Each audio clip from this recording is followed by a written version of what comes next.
Well, of course, things are looking up in Stillwater, Oklahoma. Let's take this break right kind of in mid time of the year to check in on some of our other Big 12 and future Big 12 brethren, because it's always nice to take a peek in on how everybody's kind of doing on the season, because the ups and downs of the season, they're fun. You are Locked On Oklahoma State, your daily podcast on the Oklahoma State Cowboys, part of the Locked On Podcast Network. Your team every day.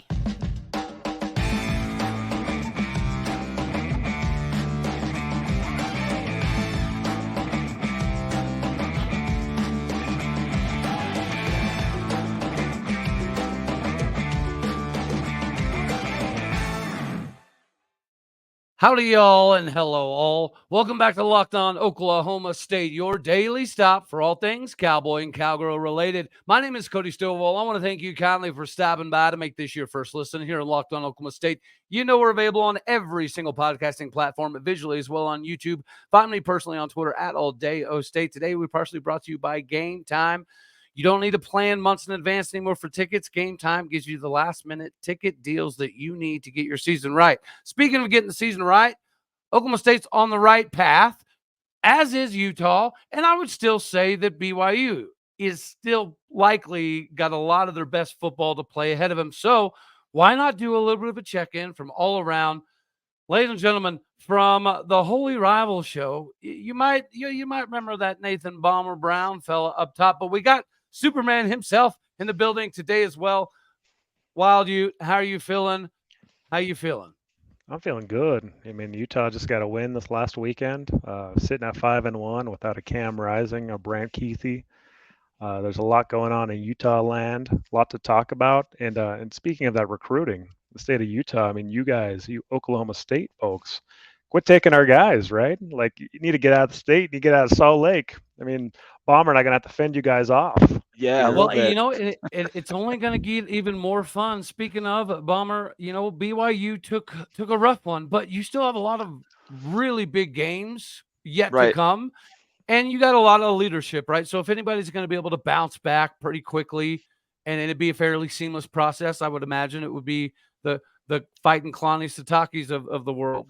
Right. I think every school that's made the jump from regular G5 or not playing P5 conference football is they struggled the first few years. Utah did, TCU did, right? So the goal at BYU was always to get a bowl eligible. So if we can get to 6 wins, that we have 2 more home games, I believe that we have a chance to get to those 6 wins. Right. I think everybody would call that a happy time.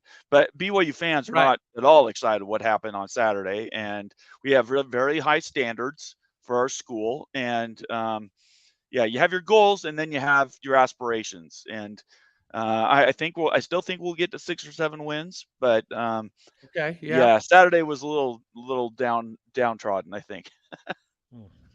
Well, speaking of recruiting, I'll go ahead and take Wild's little cue here. Yes, if you didn't notice, recently we just got 3-star lineman Nuku Mafi out of the great state of Utah, followed up by somebody who's not only been on our board for a long time, that's taken several offers to Oklahoma State, but Samisi Tonga, 6'4", 325-pound offensive lineman. And then, guys, Kufu Mavi is no slouch himself at 6'4", 295 pounds.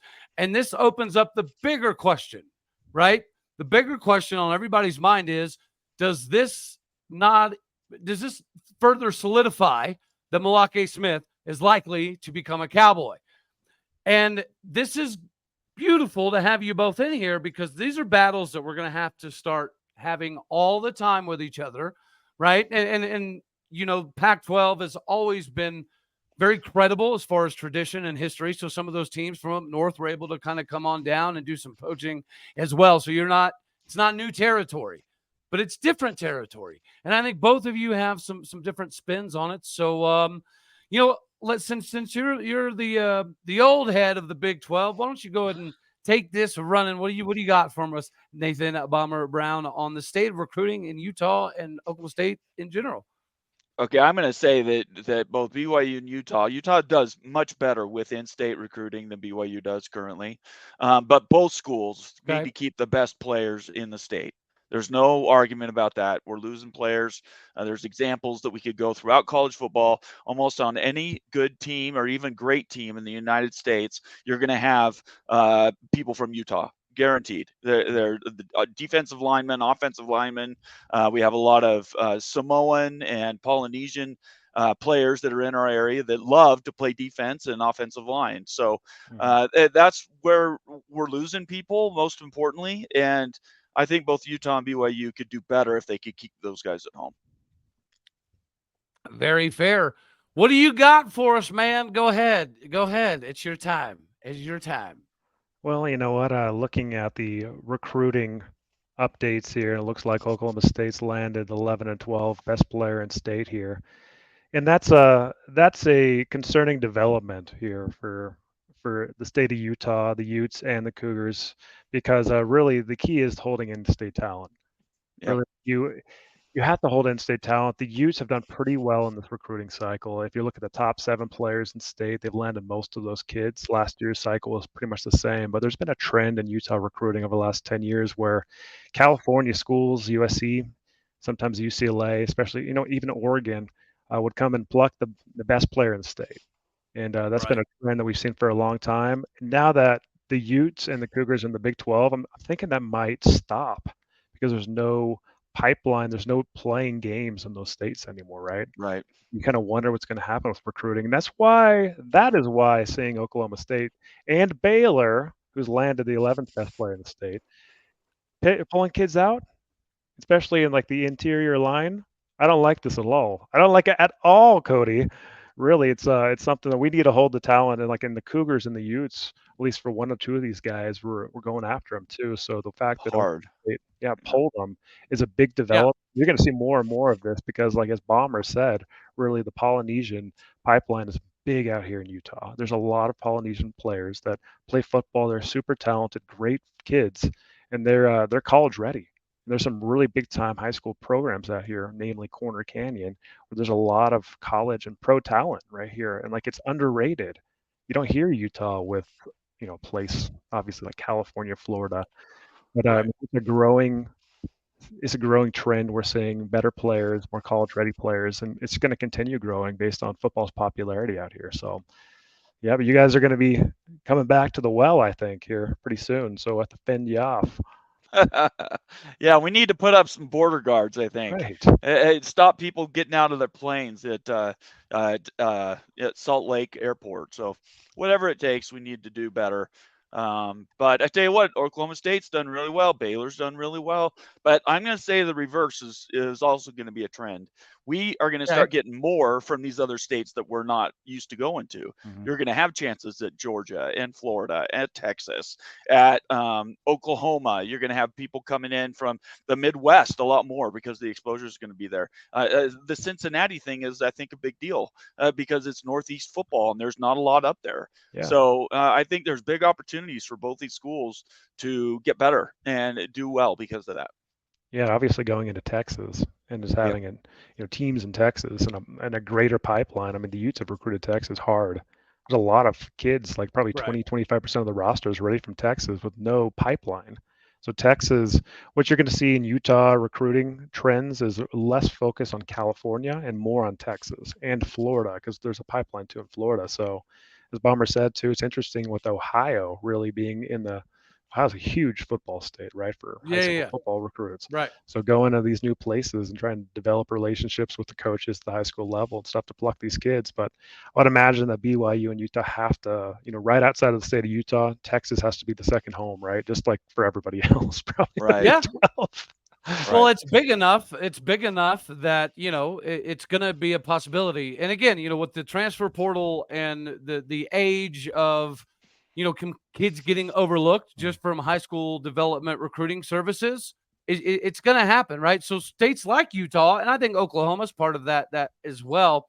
And realistically speaking, we've had to worry about OU as Oklahoma State fans, but the last decade or so, we've done pretty good for the most part about keeping most guys home. The ones that that get away always hurt and they always kick you. But if you can't lock down your state, you got to make sure that you have a bigger footprint. Mm-hmm. And I do think, right, both of you have a footprint for maybe differing reasons. BYU's footprint may be a little bit more solidified because of how old school they are and how alumni base is all over the country. Utah, you guys have been pretty solidified ever since you've had Winningham, right, for the most part. So that solidification, I think what makes the difference here, and it's going to take one of you to win it, but the first time one of you win the Big 12, I do think that that'll be kind of that galvanization for all the Utah guys to, okay, this is our Utah school that we're going to represent. You know what I mean? You're both good. You're both coming into the Big 12 with a lot of quality aspects. But if, like, heaven forbid that Utah comes in year one and wins it, right? That would, I don't think that would be, I mean, it would be kind of fun. Not You better not let that happen, Cody. It's not gonna exactly. happen. Well, It's not going to happen. Fellas, we weren't supposed to let OU and Texas be the best team in the conference either, and here we are. I'll tell you what, if I know we're going a little off topic, but if Cam Rising and Brant Keithy come back next year, which is completely possible now, and like it's almost getting more and more probable, Utes are going to be the favorite in the Big 12 next year. I don't think that happens. I don't think they come back, and it's going to be kind of a free for all because we're bringing a new quarterback in and the like. But it's going to be nuts next year. And in having the Holy War back, I mean, honestly, that's a toss-up game, right? And especially in conference, last game of the season with the emotion, just crazy freaking stuff happens in the Holy War. You know what? You're right, man. And for us Oklahoma State fans, 2 weeks ago, it looked like we were going to get our head thumped in Bedlam. But it's still a rivalry game. It's the last one for the next decade, and it's in Stillwater. If we have life, and OU fans don't want this either, because if we have life when they're coming into Stillwater for the last one ever, it's not going to be super simplistic. So rivalries do that, and I'm actually very appreciative that I've told both of you guys, even when I was giving Ute a hard time as much as I physically could there for a while, at the end of the day, I knew it was good for the Big 12 if Utah did get in. Right. Especially because of losing Bedlam, losing Red River, having something like the Holy War, that's a big marketing pitch, right? All Brett Yormark needs is a few things to market, and he can run miles with it. He doesn't need a bunch of stuff to market with.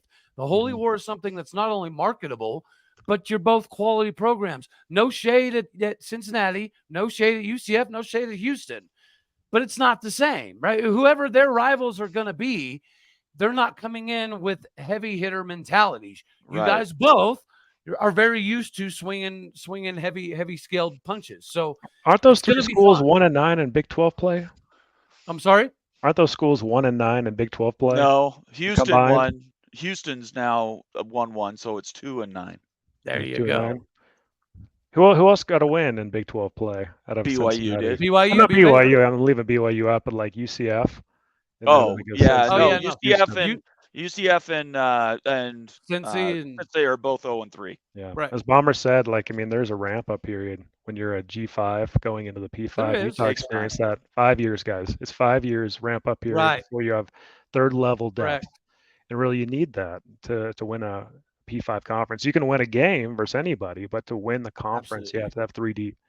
And so 5 year, that's the game plan and stuff. So it's going to be a while for these G5 programs coming up. I agree. Last minute rises are very easy to pull off for one game. You're right. For an entire season, depth is massively important, and not being put in last minute situations is very crucial. Speaking of last minute situations, y'all, you need to make sure that you don't get caught flat-footed. Next time you're trying to game plan something, make sure that you go to Gametime. There's a reason why the whole concept to getting ready for an event is ridiculous. Gametime gives you that, because we all know the stressors, right?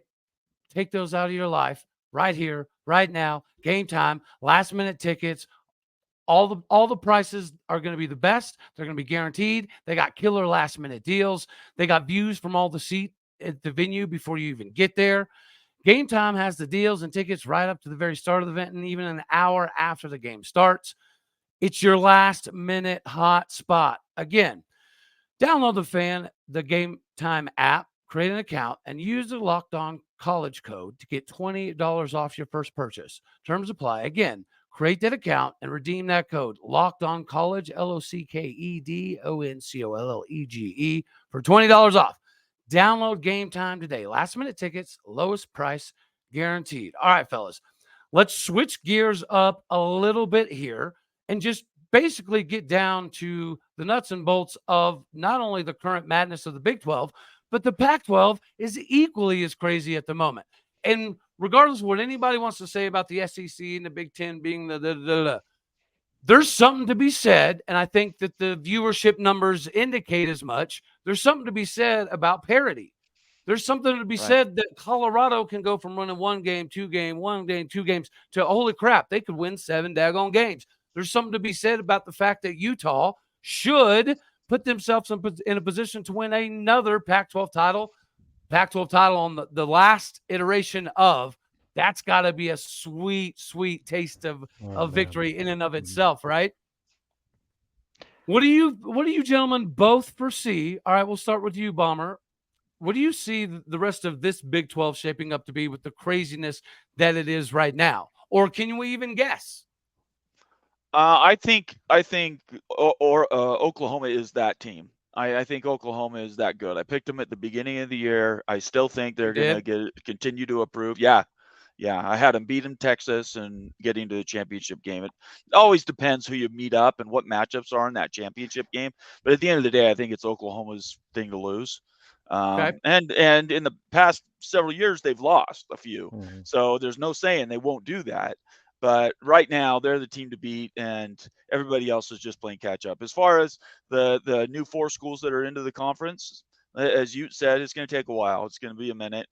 But they're learning. They're figuring out how to win games, put games away, and they're also learning not to quit. Right? How many games now have we had that ended? I mean, that West Virginia Houston game was absolute madness. Bro. And the Baylor UCF game was the week before was just as bad. Yep. So I think that's just what you're going to find in the Big 12. It's going to be a few years now for that to settle down, because once we bring in these other 4 teams from the Pac-12, it's going to get even more muddied. It's going to be a lot less clear, especially once you lose Texas and Oklahoma. So this year, I think it's Oklahoma's to lose. Everybody else is playing for the championship game. Well, we'll slide in real quick with this before Arizona just proved this exact thing, right? Mm-hmm. Arizona just proved that, okay, the Big 12 is going to be wild, wacky, and crazy. Hold my beer. We can participate in that aspect, right? Right, yes. Yeah, the Pac-12 is absolute madness. I'll tell you what, like Arizona just pummeling Washington State. Arizona almost beating USC the week before. Arizona's a good football team, guys. And next year, they're going to be competing for a Big 12 championship. I'm telling you guys. They've been building this thing for multiple years now. Watch out for the Wild. Wow. Okay. I'm serious about this. Watch out for Arizona Wildcats. I mean, we know Colorado's going to be, coming in, and we're going to cause more mayhem and everything with Dion. But I think Arizona's a school that you want to look at. As far as the Big 12, though, I'm still not sold on the idea of parity being a good thing. Okay, and I agree that there's going to be parity, but is that a good thing? The Pac-12 has had parity for the last decade. And the Pac-12 dissolved because viewership and interest waned off. So one of the knocks on the Pac-12 was the great parity over the years, and that's why there hasn't been a playoff berth in who knows how, since Washington back in 2015 time range. I don't even know when that was. The new expanded playoff will help that because a team will get in still, but the idea of just a bunch of teams beating each other up every week, I just don't know if that's the best thing for building brands in a conference. So I'm kind of the ilk that somebody needs to emerge and become the brand of the Big 12 and really dominate. I don't know who that's going to be yet. That's really up for grabs. UCF really has an opportunity, in the 10-year time horizon with the recruiting that they're putting together out in Florida and everything they're doing down there. I know they're losing games this year, but that is a program that's on the rise, and you could just see them be really tough to beat in the future years. So it's going to be craziness. It's going to be crazy next year. in the year after. I mean, expect more craziness, expect more parity, and we will see if that's going to be a good thing or a bad thing based on viewership and brand. Well, one of the frustrations, like for me with UCF, right, is Gus Malzahn. He has a national title to his credit, right? And he had some really good coordinators throughout the course of that process. But UCF is losing games in ways that rookie coaches lose, right? Yes. Forgetting I think it's a coaching issue. Yes. Forgetting your timeouts and not getting the ball out of bounds, not spiking the ball when you should, running random, trying to do trick plays on field goals that don't work out, and then you overload you know what I mean? Like, I don't understand how Gus Malzahn is losing games like in young fashions. He's been doing this for quite some time. I don't know if that's something you can coach out of him. Since he left Auburn, he has not been the same. I don't know what happened to him before he left that school, but he has not. He's just something has changed in his coaching. I think maybe it's a little fear. He's doing things like, for instance, if you watch that UCF game back, I actually watched the game. There was like 2 or 3 calls where instead of punting it, he went for it on 4th down. Right. Yeah. And he's like, I'm going to hold on to the ball. I've got the better team. We get that 1st down. That's another 2.5 minutes off the clock, that type of a thing. And instead, it should have been more conservative, kick the ball away. Baylor was doing nothing at the time. It took really bad turnovers and freak plays for them to get back in the game. It's just stuff like that I think unless he changes the second half of this year and then next year, they gave him that new contract extension. I don't know where that came from. Yeah. So we'll have to see. But I think there's real issues at UCF right now with coaching. Yeah, I agree with that, actually. I don't think he's the answer there at UCF. He'll be good for the next few years during this transition period, but they need to really move on, get a different coach, and continue this recruiting to really take it up to the next level. And I think that we all agree that they will, eventually. I mean, Gus is probably not the guy, to really take them to a Big 12 championship level team. Right. Not there yet, but they could get there quick. Like, I just don't see the Gus really being the guy, just based on what we're talking about, the decision making, and he just seems off too. I don't really know what to say. There's not a lot of like juice with the team. Right. Yep. Like he doesn't seem to carry himself with very much swagger about the confidence of where his team's going. But the recruiting rankings indicate that things are looking good. He has been the product on well. The field is Let's talk about recruiting rankings. Let's just not go sideways and think about recruiting rankings, though, right? Yeah, everybody touts these recruiting rankings. What's going on at Texas A&M right now? I just mentioned it. What's going on at UCF? So you can recruit all you want, have all the 5 stars in the world. They don't win football games. That's bottom line. Let me counter a point, okay? You better Texas A&M. If Texas A&M came into the Big 12, would they win the Big 12? No, yes, they would. No, absolutely not. The SEC is loaded with talented recruiting classes. Every team has a talented but they're not even beating. Class. No, that's come on. They were look at the recruiting rankings in a row, and they've lost to teams that were not even on the chart for recruiting. Over 100. They were losing to Appalachian State? Come on, Ute. Look in the mirror and let's be honest. I know you want to talk about recruiting rankings because they're destroying BYU with your recruiting rankings at Utah. But that doesn't win football games. We'll have to see when Kyle Whittingham retires. We'll have to see how good that team is and how well they recruit after that. I didn't mean to open a sore. Once in a generation coach.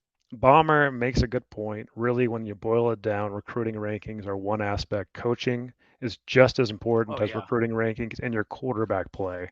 Those 3 dynamics are going to equate to wins, right? Like it's probably absolutely true. Equal almost amongst those. Maybe you throw recruiting at 40%, the rest like 30-30.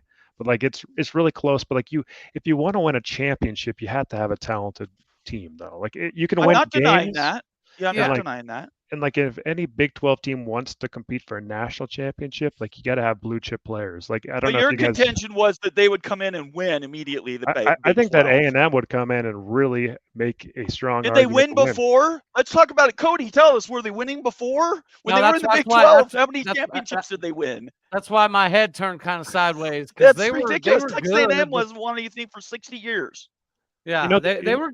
You guys here, the first time that I remember crying as a kid, okay, was in 1999, right?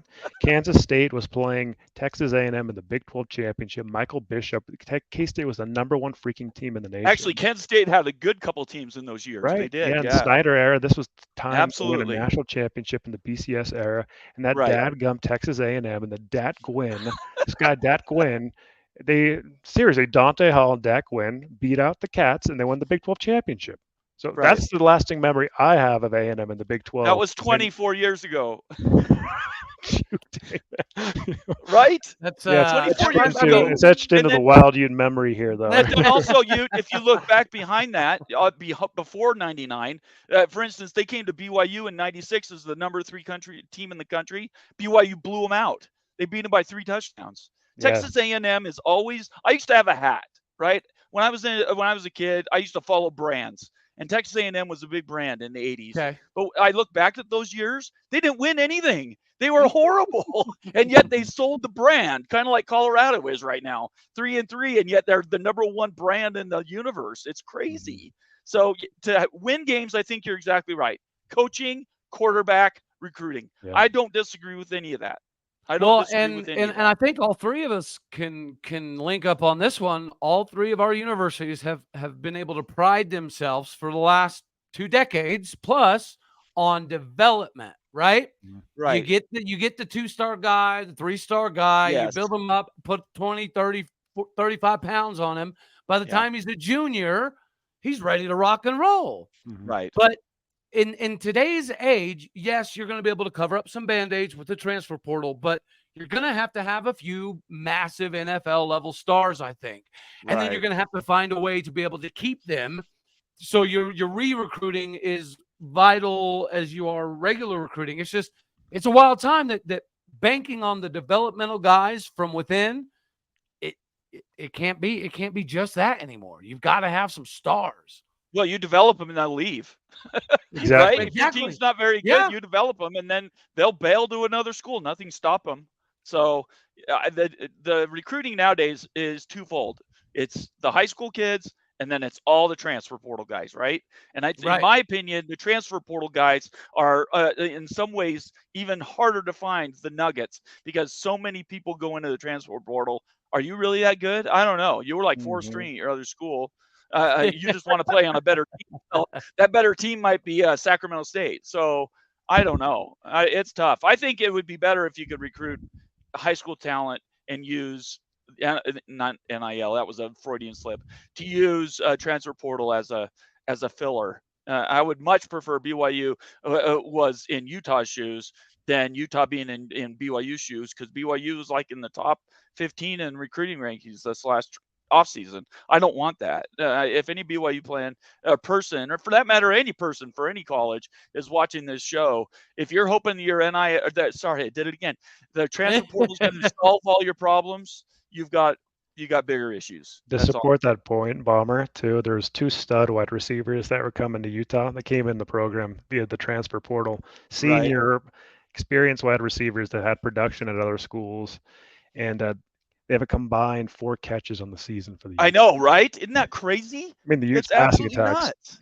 bad, but let's be nice about that.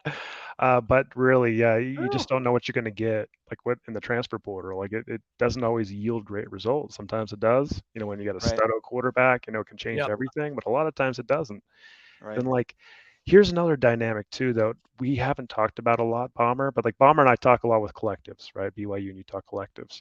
Right. And really, even trying to keep your existing players on the roster nowadays is a challenge in the NIL era. Like you actually have to re-recruit these players so they don't go in the transfer portal and they don't try to pursue more NIL funds somewhere else. And so really, it's not just bringing outside players in, it's keeping your own players with decent NIL contracts. That's what's going on right now. And so it's changed the game completely. You do need to have a bag of cash. I mean, Kyle Whittingham said, go ahead. Unfortunately, winning's part of that, right? You can convince a kid, like Oklahoma State's a perfect example. We're not going to be able to pay you as much as Texas ever. Never, ever, never, ever, never. Now, we proved with Spencer Sanders, we can come up with $450,000, $480,000 if we need to for a player. Would we like to? Maybe not. But if you earn it, you'll get it. But the point I guess I'm trying to get to is you're not going to make as much at Oklahoma State, right? But if we keep winning 8, 10, 11, 9, 11, 10 type of games every year, it gives you enough of an investment in yourself and the university and the coaches to know that if I hang out here, I could play in the Final Four. I could win a couple, titles, Big 12 titles, whatever the case may be. If you're a 3-win team and you're always a 3-win team, it's going to be hard to keep your, like KU. Thank goodness they got good. Or could you imagine them keeping Jalen Daniels? Matter of fact, a good portion of their starting roster is still from the Les Miles era. Yeah. No if they way. were still winning 1 or 2 games. Yeah. They're going to struggle after this offseason if Jalen leaves. That was the kind of the 4-game conspiracy, right? He had played 4 games. He beat BYU. After that, he could keep his red shirt if he didn't play any more games. So since then, he's been on the DL each week. I think the longer that goes, the better the chance he's not playing again. Just like Cam Rising and Keithy coming back to Utah next year. If they don't play a down, they can walk into spring practice and say, "Hey, we're here." And not only were we here, we got another year of being in the system, seeing how the coaching staff works and all, and you'll be fantastic. But it doesn't happen very often like that, though. Those are rarities. Yeah. And here's another weird thing with NIL too. So Cam Rising is a good example. He has several NIL deals, right? Nobody knows exactly how much those total, but it's said to be, in the high 100,000s, 900,000 to $1 million territory. No one knows, right? Yeah. And then all of a sudden, if you get a player that's hurt and hasn't come back yet, it creates these weird pressures and these weird tensions amongst fans, coaches, and the player. Right, because he's getting paid this money, but he's sitting out, and it creates these weird dynamics that's going on in Utah right now. That's fan just dynamics are real. They're real. They are Absolutely. real. It's you're people expecting are pained. People are upset. When your boosters are paying and paying into Yep. NIL, you kind of are starting to pay the players indirectly, right? Because that's really what's happening here. And so there's fans get mad because not only are they paying for tickets, paying for Comcast bill or whatever to watch the games. That's right. But you're actually paying for the NIL deal for the player to keep them. So it's becoming a little bit more personal too. And you're seeing a lot more anger when players aren't playing. And I think we've talked about this a few times on our shows, is that eventually maybe there might be contracts written with these NIL that are paid for performance. Right? We'll give you a bag full of money, but we got to see something out of you. And there needs to be some clarity, especially from the people writing the big checks to the player. What are you actually doing? What is your health status, right? Because if he had told them, and I believe this, I haven't talked to this about with you, but I believe if Cam Rising had in February or March post surgery gone to whoever he'd been dealing with the collectives and said, "Hey, look, this year it's going to be extremely tough for me to come back. It's going to be really, really hard, but I want to stay at Utah. If you guys will pay for me to stick around, then what I'll do is I'll wait a year, and then next year." And who knows what conference we're in at that point. That was in the spring. We'll go out and we'll win the whole thing, right? If he would have been honest about that, no, that's not the right word. If he would have been more open about that, I think things might have turned out differently. Right now, there's a lot of hurt feelings in Ute land, and it's all around trust and what are you telling me, and should I know, shouldn't I know, and that's hard. And every school could go through that, by the way. That's just not a Utah problem. So. Yeah, welcome to the land of NIL. When there isn't performance-based contracts, and there's not a 1 to 2 year life of a contract. It's the Wild West, and there needs to be more structure. Yeah, absolutely. I agree. Well, okay, and before I let y'all skedaddle on out of here, I will leave this kind of in closing. Do you guys think that there's bumpers that's ever put on this NIL crap fest? And if there are bumpers that are put on it, is it going to be by the NCAA or a third party? Yeah. I think that there will be guardrails put on it, and I think it's going to be by a third party. I don't think the NCAA has any teeth or the ability or authority to get it done. So there's going to be a breakaway and different type of authority created in the future that's going to dictate that. Yeah. Oh, no. Sorry, I missed that. What did you say? Not Ute. What did you say, Cody? Did we lose him? Can We you might hear have me, lost Ute? Cody. I can hear you. Okay. He can't hear us, I don't think, all of a sudden. That's what happens when you do the free thing of StreamYard. I'm just teasing.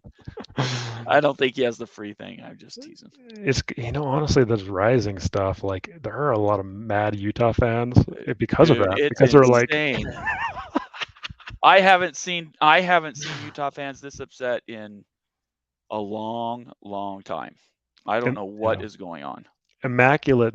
Remember the other day when he's like, "Hey, just imagine a world where Rising transfers," and like I was just losing my mind. Right. That's kind of stuck in the back of my head. It could because happen. If that It could happened, happen. oh my gosh, Bomber. That would, like, just imagine him coming back and going to play for USC. Seriously.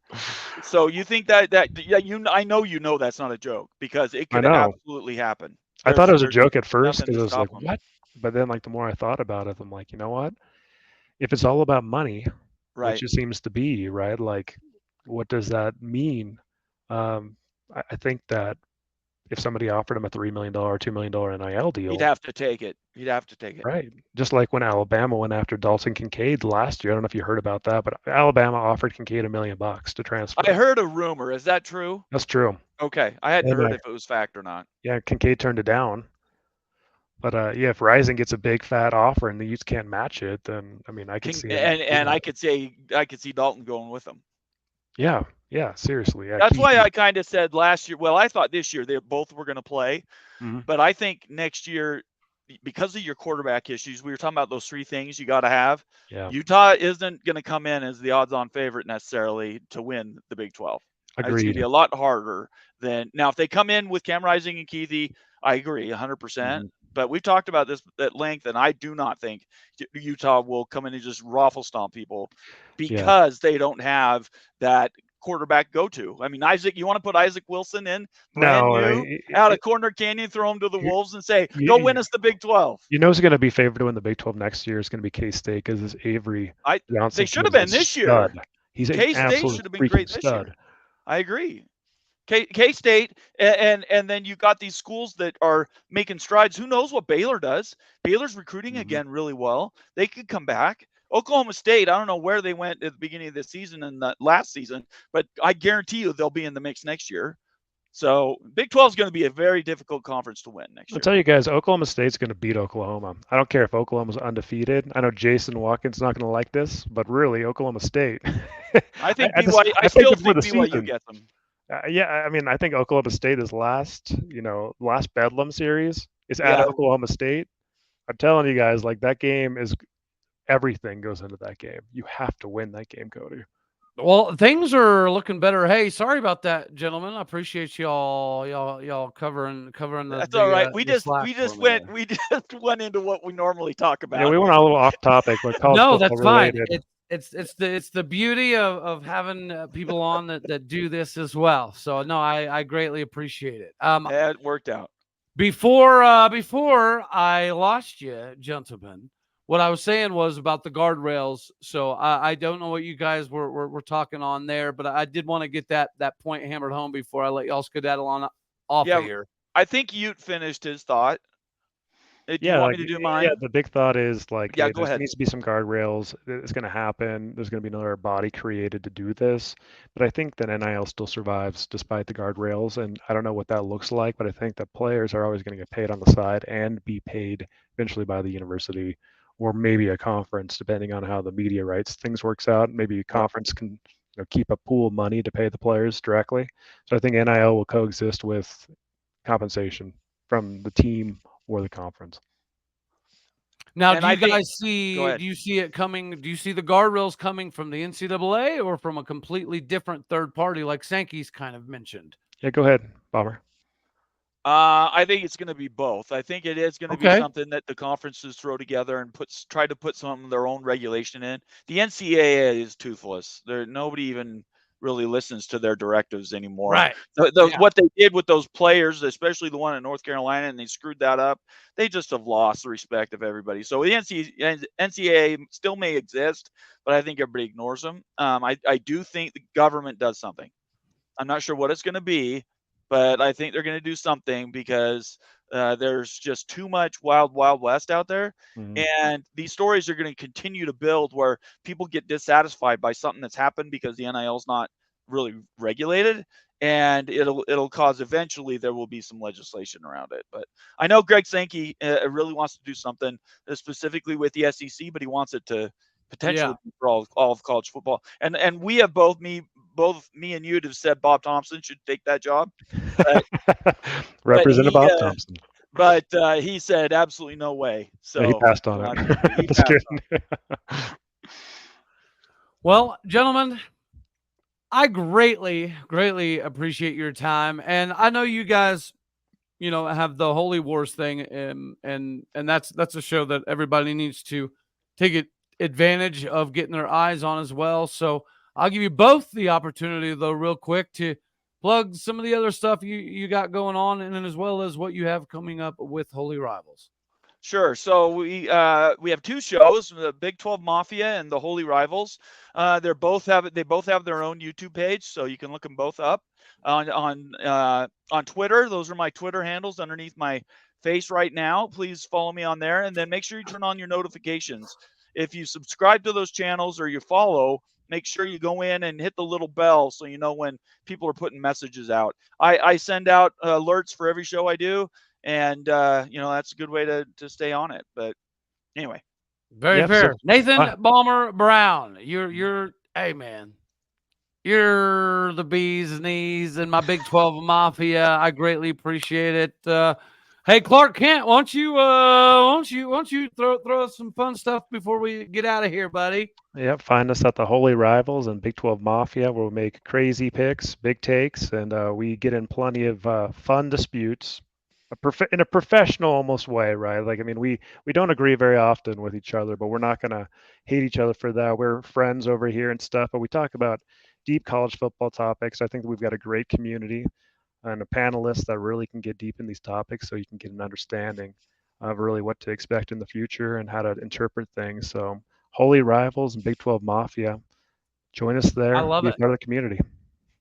Well, hey man, I appreciate you coming on board here. Me and Nathan Bomber Brown have done the Big 12 Mafia thing here for a bit, so I'm very, very glad to have you in it, especially being part of the Big 12. So now I can add in the fun of giving you a hard time as much as physically possible. All right. So, hey, but in the meantime, I'll tell you this, an unintended consequence, call it what you may, but I've found myself rooting Pac-12 schools like never before, man. Like, I'm screaming at the TV. I'm an Arizona Wildcat fan. I'm a Utah fan. You know what I mean? And so it does make it kind of fun. I do not find myself accidentally rooting for Arizona State, so we'll see if that ever happens or not. I don't know. But Utah, Arizona, Colorado, I absolutely love it. So glad that you guys are able to make this journey here, fellas. Looking forward to it. Excited about it. Yeah, I love it. And as I said, I sent a tweet out after the BYU TCU game. I said, I am very, very grateful to finally be in a conference, because when you lose a game without a conference, your season's over. There's nothing to play for. And I don't care if I don't care if we're gonna win the conference or any of that. That's not what's important at this point right now. It is being part of something, and being part of something is amazing. And believe me, if you don't have it in your life, you don't know, you have no polls to go to. And so I'm very grateful to be in the Big 12. BYU fans are very grateful to be in the Big 12. And I think BYU and Utah are going to be great corporate citizens once they merge in the spring. I dig it. All righty, fellas. Well, I appreciate you, and we're going to have to do this again for sure. All righty, y'all. For all my good people out here that have been tuned in for this long one, I appreciate you working through the technical difficulties with us. Tomorrow, we got 2 shows to do, one of them being a film breakdown. Those are always a lot more fun when you're winning, so make sure that you tune back in for that one as well. All righty, y'all. I appreciate you. God bless. Go Pokes. And as always, thank you very much for tuning in to make this your first listen here on Locked On Oklahoma State. You could be anywhere. So happy you choose to be here. All righty, y'all. Later, taters.